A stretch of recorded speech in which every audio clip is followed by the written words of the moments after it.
જય શ્રી કૃષ્ણ, જય માતાજી। તો આજની રેસીપી એકદમ સિમ્પલ છે છતાં પણ એટલી જ ટેસ્ટી છે। જો તમે દાળ ભાત ઘણીવાર અલગ અલગ સ્ટાઇલમાં બનાવ્યા હશે, ખીચડી અલગ અલગ રીતે બનાવતા હશો, પણ આજની જે વેરાયટી છે એ બિલકુલ અલગ છે। તો આજે આપણે એકદમ સરસ એવા, તમે એને ભાત પણ કહી શકો અથવા તો તમે એને ખીચડી પણ કહી શકો, અને તમે આ રેસીપીને કયું નામ આપો છો એ પણ મને ખાસ કોમેન્ટ કરી અને જણાવજો। જો જ્યારે તમે કોઈ પણ વસ્તુ, મીઠી વસ્તુ છે કે કોઈ પણ વસ્તુ તહેવાર ઉપર ખાઈ અને કંટાળી ગયા છો, ત્યારે તમે આ રીતની રેસીપી અચૂક ટ્રાય કરી શકો છો અને તમારે એકદમ પેટ ભરીને ખાઈ શકો એવી રેસીપી બને છે। તો આજે આપણે બનાવવાના છીએ આ રીતના લીલવા નાખેલી ખીચડી ટાઈપના ભાત, અથવા તમે એને ખીચડી પણ કહી શકો છો, અને એની સાથે એકદમ સરસ સર્વ થતી કઢી, અને એની સાથે આ રીતની જ કઢી સર્વ કરવામાં આવે છે। તો તમે જેમ જેમ રેસીપી જોશો એમ એમ તમને ખ્યાલ આવશે કે આ કઢી પણ કઈ રીતે અલગ છે, અને આજની રેસીપી પણ બધા જે ખીચડી છે, ભાત છે, પુલાવ છે એના કરતાં પણ કઈ રીતે અલગ છે। તો ચલો આજની આપણે શરૂઆત કરીએ રેસીપી બનાવવાની, અને ખાસ કરીને મને એ પણ જણાવજો કે આ રેસીપીને તમે કયું નામ આપ્યું છે। તો ચલો આજની રેસીપી આપણે સ્ટાર્ટ કરીએ, અને આ એટલી તમને ભાવવાની છે કે વારંવાર તમે આ ડીશ બનાવવાના છો, અને જે ઓલરેડી આપણે આ થાળીમાં સર્વ કર્યું છે એ બધું જ આપણા ચેનલમાં આપણે અપલોડ કરેલી રેસીપી છે। તો અહીંયા આપણે બાસમતી ચોખા લીધા છે, એ અહીંયા એક બાઉલ લીધા છે। ત્યારબાદ આ રીતની લીલી તુવેર લીધી છે, એ નાનો એક બાઉલ લીધો છે। ત્યારબાદ એક રીંગણું અને એક બટેટું। જો તમે આ રીતની ખીચડી બનાવશો ને, થી શાક કરવાની પણ જરૂર નહીં પડે, એટલા ટેસ્ટી એવા આ ભાત અને કઢી બને છે। તો અહીંયા આપણે સૂકા લાલ મરચાં, તજ, લવિંગ, મીઠું, તેલ અને રૂટીનના મસાલા લીધા છે। આ રેસીપી ચોક્કસથી તમારા ઘરે એકવાર ટ્રાય કરજો, ત્યારે તમને લોકોને ખબર પડશે કે આ રેસીપી કેટલી સરસ બને છે। સૌથી પહેલાં અહીંયા આપણે જે લીલી તુવેર નાખી અને ભાત બનાવવાના છે એ ભાત બનાવી લઈએ। તો અહીંયા આપણે તેલ ગરમ કરવા મૂક્યું, એમાં આપણે રાઈ, જીરું અને મીઠા લીમડાના પાન નાખીશું। ત્યારબાદ એમાં આપણે હિંગ નાખીશું, અને તજ, લવિંગ અને સૂકા લાલ મરચાં, આ રીતે મરચાંને ખોલી અને નાખવાના છે। તો આ રીતના આપણે વઘાર કરશું। ત્યારબાદ એમાં આપણે એક બટેટોનું આ રીતે કટિંગ કર્યું છે, અને એકદમ મોટું કટિંગ રાખવાનું છે। તો આ રીતે મોટા મોટા ટુકડોમાં કાપેલું રીંગણ અને બટેટું લઈ લેશું, અને એને સારી રીતે સાતળી લેશું। એટલે આ રીતે એકદમ સરસ મોટા ટુકડા હશે તો ખાવામાં પણ મજા આવશે।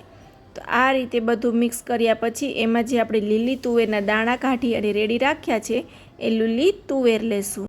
અહીંયા આપણે એક વાટકી જેવી લીલી તુવેર લીધી છે। આમાં તમારે વટાણા નહીં લેતા, આ રીતે લીલી તુવેર જ લેવાની છે, કેમ કે અહીંયા આપણે લીલી તુવેરની જ રેસીપી બનાવી રહ્યા છીએ, અને એનો સ્વાદ આખો અલગ જ આવે છે। ત્યારબાદ એમાં આપણે હળદર એડ કરશું, અને સારી રીતે હવે એને મિક્સ કરી લેશું। અને અહીંયા આપણે લાલ મરચું પાવડરનો ઉપયોગ નથી કરવાનો, અહીંયા આપણે સૂકા લાલ મરચાં એડ કર્યા છે, અને જે આગળ આપણે કઢી બનાવવાના છે એ એકદમ સ્પાઇસી બનાવવાના છે, એટલે અહીંયા લાલ મરચું પાવડર આપણે એડ નથી કરવાનું। અહીંયા આપણે એકદમ યલો ટાઈપની ખીચડી, અથવા તો તમે એને રાઈસ પણ કહી શકો છો, એ કરવાના છે। ત્યારબાદ આ રીતે આપણે 15થી 20 મિનિટ પહેલાં ચોખાને પલાળી દીધા હતા, પલાળેલા ચોખા એડ કરી દઈશું, અને અહીંયા એક મોટી વાટકી મેં ચોખા લીધા છે। તો આ રીતે તમે થોડા એને પહેલાં પલાળી લેશો તો એકદમ સરસ છૂટા બનશે, અને જે ચોખાનો દાણો છે એ પણ એકદમ સરસ મોટો બનશે।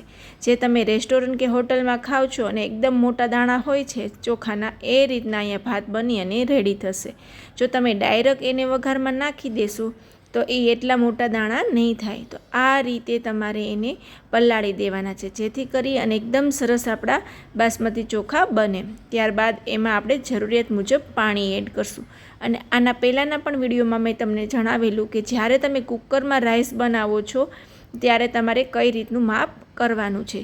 જેમ કે અત્યારે આપણે આ રીતે પાણી નાખ્યું છે, એ તો ચોખા છે એમાં આપણે એક વેત ઉપર પાણી રાખવાનું છે, એટલે તમારા એકદમ પરફેક્ટ જે છે રાઈસ એ બની અને રેડી થશે। તો તમારો જેટલા રાઈસ હોય એ પ્રમાણે પાણી એડ કરી અને તમારે એને એક વેટ એટલે કે આપણા નૈયા એક વેઢ જેટલું પાણી એડ કરવાનું છે. એટલે એકદમ છૂટા માપસર ભાત બની અને રેડી થશે. ત્યારબાદ હવે એમાં આપણે લીંબુનો રસ એડ કરશું અને રસ એડ કર્યા પછી સારી રીતે એને મિક્સ કરી અને એક વિસલ થાય ત્યાં સુધી રાઈસને આપણે થવા દેવાના છે. ત્યારબાદ કઢી બનાવવા માટે અહીંયા ચણાનો લોટ, છાશ, આદુની પેસ્ટ, મરચાં અને મરચાં છે એ તીખા લેવાના છે. ત્યારબાદ રૂટીનના મસાલા, કોથમીર અને વઘાર માટે તેલ જોઈશે. અને આ કઢી એકદમ આપણે અહીંયા ચટાકેદાર બનાવવાની છે કેમ કે અહીંયા રાઈસ છે એ આપણે માઇલ્ડ બનાવ્યા છે. તો એ રીતે અહીંયા આપણે કઢી રેડી કરવાની છે. અને કઢી બનાવવા માટે થોડી ખાંડ પણ જોઈશે. તો અહીંયા આપણે એક બાઉલમાં ચણાનો લોટ અને થોડી એમાં આપણે કોથમીરના પાન નાખ્યા છે જેથી કરીને ઉકળવા સમયે કોથમીરની સુગંધ સરસ બેસી જાય. અને છાશ નાખી અને સારી રીતે એને મિક્સ કરી લીધું છે. ત્યારબાદ એક કડાઈમાં આપણે વઘાર કરશું. એમાં આપણે રાઈ, ત્યારબાદ સૂકી મેથી, અને સૂકી મેથી કઢીમાં ખૂબ જ સરસ ટેસ્ટ આપે છે અને સુગંધ પણ સરસ એવી આવે છે. તો અહીંયા આપણે સૂકી મેથી 1 ચમચી લીધી છે. ત્યારબાદ અહીંયા આખું જીરું, રાઈ, સૂકી મેથી અને જીરું સરસ રીતે થઈ જાય પછી એમાં આપણે ચપટીક હિંગ એડ કરવાની છે. ત્યારબાદ એમાં મરચાં અને લસણની પેસ્ટ આ રીતે આપણે ખાંડી લીધી છે તો એ 1 ચમચી જેવી અહીંયા લઈ લેશું. ત્યારબાદ સૂકા લાલ મરચાં એડ કરશું. અને જે મરચી છે એકદમ તીખી હોય એવી લેવાની છે કેમ કે આપણે રાઈસમાં પણ લાલ મરચું પાવડર નથી નાખ્યું. એટલે એકદમ તીખી એવી આપણે અહીંયા કઢી બનાવવાની છે એટલે એકદમ સરસ એનું બેલેન્સ થશે. ત્યારબાદ ચણાનો લોટ નાખી અને જે આપણે મિશ્રણ રેડી કર્યું હતું એ મિશ્રણ એડ કરી દઈશું. છાશ, ચણાનો લોટ અને થોડી કોથમીર નાખી અને આપણે બેટર સરસ એનું બનાવ્યું હતું. એ એડ કર્યા પછી હવે એમાં આપણે થોડું મીઠું એડ કરશું અને કઢીને સારી રીતે ઉકળવા દેશું. અને મીઠું તમારા ઘરમાં જે રીતે ખવાતું હોય એ રીતે તમારે અહીંયા એડજસ્ટ કરવાનું છે. અને આ એકદમ સિમ્પલ કઢી છે પણ ખાવામાં એટલી જ ટેસ્ટી એવી છે. તો ચોક્કસથી આ બે કોમ્બિનેશન એકસાથે બનાવજો અને એકદમ ટેસ્ટી એવી લાગે છે. તો મારા ખ્યાલથી તમને પણ બધાને આ રેસીપી ખૂબ જ ભાવશે, ગમશે. તો અહીંયા તમારે આ રીતના પુલાવ સાથે આ રીતની જ કઢી બનાવવાની છે તો જ એનો ઓરિજિનલ જે બેયનો ટેસ્ટ છે એ આવશે. તો અહીંયા આપણે હવે એમાં 1 ચમચી જેવી ખાંડ એડ કરી છે. અહીંયા આપણે વધારે ગળી કઢી નથી કરવાની કેમ કે આ રાઈસ સાથે બહુ ગળી કઢી નથી ભાવતી. જ્યારે આપણે સિમ્પલ ખીચડી કે વઘારેલી ખીચડી હોય એની સાથે આપણે મીઠી કઢી સારી લાગે છે પણ આની સાથે આપણે તીખી કઢી બનાવી છે. તો અહીંયા હવે આપણે પરોઠા એડ કર્યા. ત્યારબાદ અહીંયા આપણે મલાઈ કોફતા બનાવેલા છે તો એ એડ કરી દઈએ. ત્યારબાદ અહીંયા આપણે ભરેલા મરચાં લીધા છે અને એની રેસીપી પણ આપણે અહીંયા અપલોડ કરેલી છે. એવું હશે તો હું નીચે ડિસ્ક્રિપ્શન બોક્સમાં એની લિંક પણ આપી દઈશ. જો તમારે ચવાણાના મરચાં ભરેલા બનાવવા હોય તો એ પણ બનાવી શકો છો. અને તમારા ઘરમાં કોઈ પણ ફરસાણ વધ્યું હોય અને એનો ભૂક્કો હોય એમાંથી તમારે આવી સરસ મરચાંની રેસીપી પણ બની જાય છે. તો ચોક્કસથી એકવાર આ ફરસાણના મરચાંની રેસીપી ટ્રાય કરજો. એ પણ તમને બધાને ખૂબ જ પસંદ આવશે.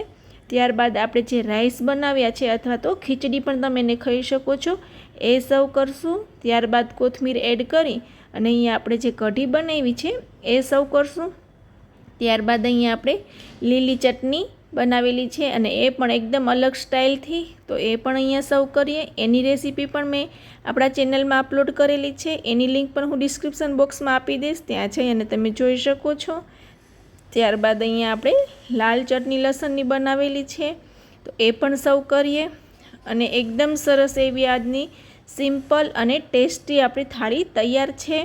અને આ રાઈસ અને કઢી સ્પેશિયલી ખૂબ જ સરસ લાગે છે. તમે અચૂકથી બનાવજો. આજની રેસીપી કેવી લાગી એ પણ મને કોમેન્ટ કરી અને જણાવજો.